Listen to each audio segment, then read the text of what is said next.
I haven't made a video in a while. I've just had a bad month, January. I'm glad it's over.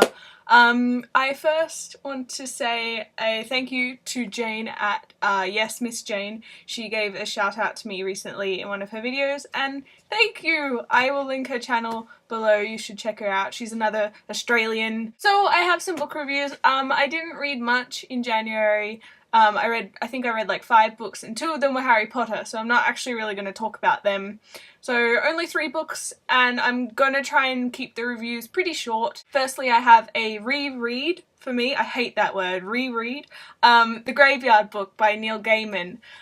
This is a beautiful coming-of-age story that follows Bod, who after his parents are murdered has to be raised in a graveyard by the ghosts and other creatures that live there. It perfectly balances between an adult book and a child, middle grade book. It balances between modern and ancient. It's set in the 21st century, but you have all of these old ghosts from various centuries. Each chapter is a story, an adventure within itself, but it builds and builds to this fantastic finish. It's my favourite Neil Gaiman novel. I gave it 5 stars.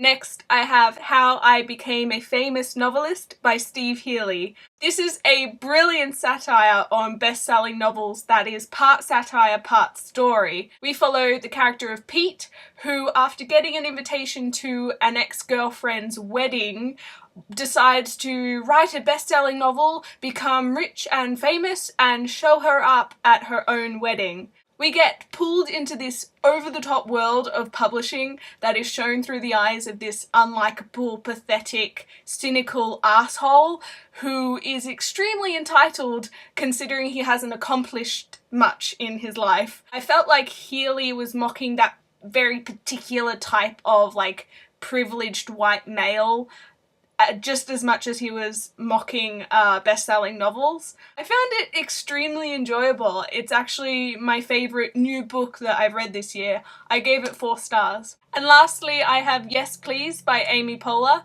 This was wonderful, fun, inspiring, helpful in a strange way.